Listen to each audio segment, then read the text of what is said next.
10,000కే 10 పరుపులు queen size పరుపులు ఎలా తయారు చేసుకోవచ్చు. మీరందరూ ఆశ్చర్యపోతారు. 10,000కి 10 పరుపులు అంటే మీకు చూపిస్తాను. ఇదే పరుపుని బయటకు వచ్చేసరికి వాళ్ళు ఎంత అమ్ముతారో మొత్తం వీడియోలో క్లారిటీ చెప్తాను చూడండి. ఇప్పుడు కట్ చేసి చూపిస్తా. దీన్నే వీళ్ళు 10 పరుపులు చేసి ఒక్కొక్క పరుపు 10,000, 5,000 ఎవరి ఇష్టం వాళ్ళది రకరకాలుగా అమ్ముతుంటారు. మీకు ఒకసారి చూపిస్తాను చూడండి. ఇదిగోండి ఏందని చెప్పి చూస్తున్నారా, దీన్ని ఈపీ షీట్ అంటారండి. ఇది ఒక బస్తాకి 10 పరుపులు ఉంటాయి. ఇది వచ్చేసరికి 5, 6.5 సైజు వస్తుందండి షీటు. 2 అంగుళాల మందం వచ్చింది. ఏం లేదండి, మీరు ఇప్పుడు ఈ బస్తా 10,000 పెట్టి కొనుక్కొని ఈ ఈపీ షీట్ని 2 అంగుళాలు, 4 అంగుళాలు, 6 అంగుళాలు, ఎన్ని అంగుళాలు కావాలంటే 2 అంగుళాలు ఇది వేసేసుకొని జిప్పు గారు కొనుక్కోండి. బస్తా 10,000 దొరికింది అంటే దాదాపుగా 20 అంగుళాల హైట్ వచ్చింది పరుపు మొత్తం కలిపి. మొత్తం పరుపు వేసుకుంటే 10,000, 20 అంగుళాల పరుపు.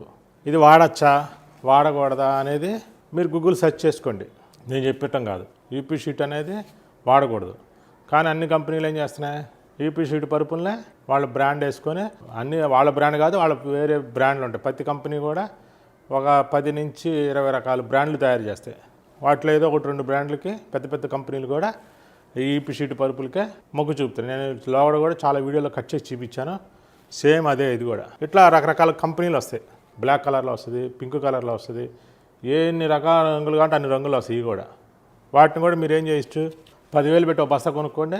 మీరు 4 పరుపులు కానీ 4, 3 పరుపులు కానీ 3, 1 పరుపు కానీ 1 పరుపు, లేదా 10 పరుపులు కానీ 10 పరుపులు చేసుకోండి. అట్లాగే ఈపీ షీట్ కింద వేసుకొని పైన హెచ్ఆర్ ఫోమో, లేదా పైన పియూ ఫోమో, లేదా పైన రీబాండెడ్, లేదా పైన కాయిరో మీరు ఏదైనా వేసుకుంటా అన్నా వేసుకోవచ్చు. హైట్ పెంచుకోవడం కోసం వేసుకోవచ్చు. కానీ మంచిది కాదు.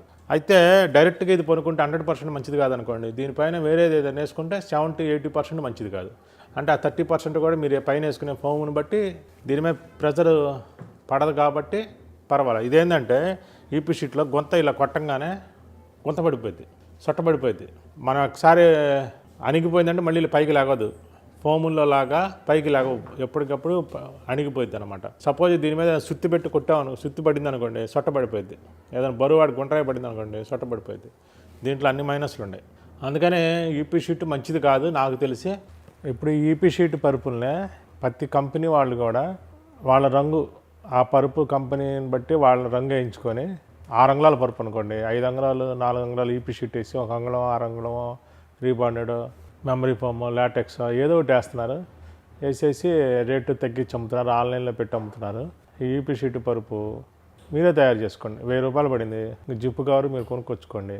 ఇంకా మీరు ఆ విధంగా యూజ్ చేసుకోవచ్చు. ఈ వీడియో నచ్చినట్లయితే please like, share and subscribe.